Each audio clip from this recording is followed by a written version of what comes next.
అదానీ అంబానీల అభివృద్ధి తప్ప దేశంలో అభివృద్ధి జరగలేదని విమర్శించారు మంత్రి సీతక్క. ఆదిలాబాద్ నిర్మల్లో జరిగిన పార్లమెంట్ బూత్ స్థాయి కార్యకర్తల సమావేశంలో సీతక్క పాల్గొన్నారు. 6 గ్యారెంటీలతో ప్రజా సంక్షేమ పాలనను అందిస్తున్న కాంగ్రెస్ ఎంపీ అభ్యర్థులను గెలిపించాలన్నారు. మోదీ హయాంలో దేశం అభివృద్ధి కాలేదు కాబట్టే ఓట్ల కోసమే తిరుగుతున్నారని విమర్శించారు. ఉమ్మడి ఆదిలాబాద్ జిల్లాకు చెందిన పలువురు బీజేపీ నేతలు సీతక్క సమక్షంలో పార్టీలో చేరారు. వీరు పార్టీ కండువా కప్పి ఆహ్వానించారు. ఇక్కడ అభివృద్ధి బాధ్యత నాది.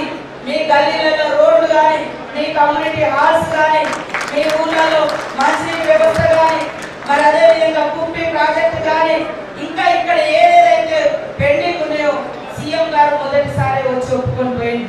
నేను ఇన్ఛార్జ్ మినిస్టర్గా ఉన్నా మీ అందరినీ సమన్వయం చేస్తూ మీ కష్ట సుఖాలలో భాగం పంచుకునే బాధ్యత, ఈ జిల్లాను అభివృద్ధి పదంలో అగ్రభాగాన్ని ఉంచే బాధ్యత నాది అని కూడా ఈ సందర్భంగా తెలియజేస్తా ఉన్నా.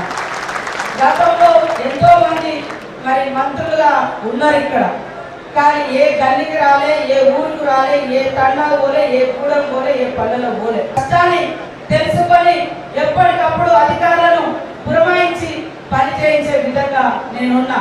కాబట్టి మీ గ్రామాలలో ప్రజలు అడిగేటువంటి సమస్యలు కానీ ఏది ఉన్నా మీరు బాధ్యత తీసుకోండి.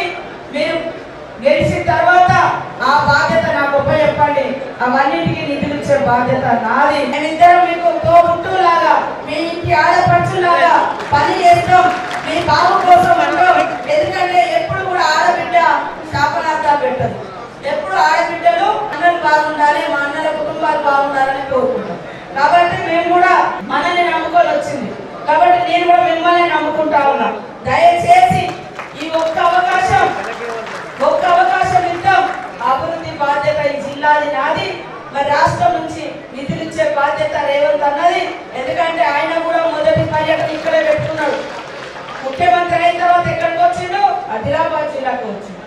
అనేక ప్రాజెక్టులు కూడా వారు ప్రకటించిండు. ఇళ్ళది కానీ ఇతర నీటిపారుదల కానీ అన్ని ప్రకటించున్నాడు. అవన్నీ మనం తెచ్చుకోవడానికి ఒక్క అవకాశం ఇవ్వండి. నా బలం, నా శక్తి, నా ధైర్యం అంతా మీరే. అంతా